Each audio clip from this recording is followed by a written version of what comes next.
भारत भूमि के वो योद्धा जिनके लिए उनका धर्म और कर्म उनकी वीरता है।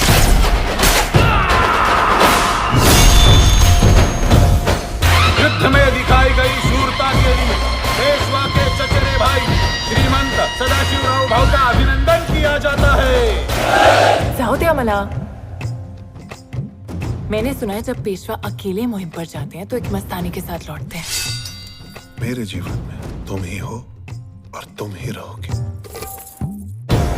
शस्त्र पूजन के समय आपने पेशवा तलवार सदाशिव को क्यों दी? सदाशिव का हर कदम हमेशा मराठा साम्राज्य के हित में ही रहा है। आज हम पूरे हिंदुस्तान के शासक बन गए हैं।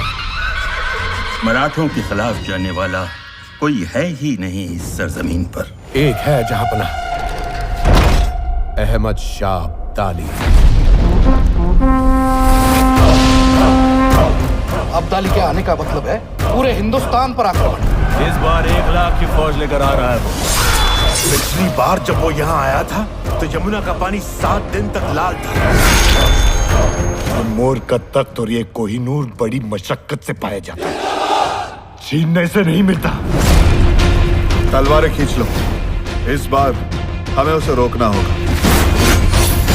एक बार इन्हें हरा दिया ना, फिर दिल्ली क्या पूरा हिंदुस्तान आपका। वो 1 लाख की फौज लेकर आ रहा है तो हम कोई आपके घर पर हमला करेगा तो आप शत्रुओं की संख्या गिनोगे या फिर पूरी ताकत के साथ उसका सामना करोगे?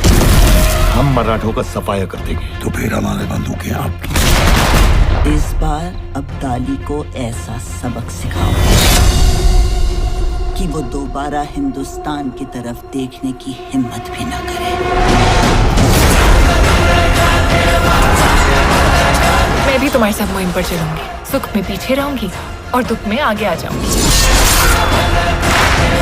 अब्दाली को भी पता लग जाए कि अभी तक हमारे धरती में वीर योद्धा खत्म नहीं हुए हैं।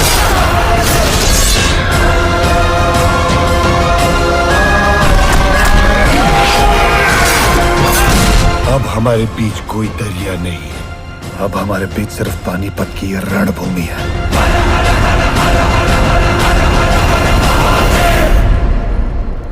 तू छोटे से जमीन के टुकड़े के लिए अपनी जान देने जा रहा है। मैं इस धरती के मिट्टी के एक कण के लिए भी मरने को तैयार हूं।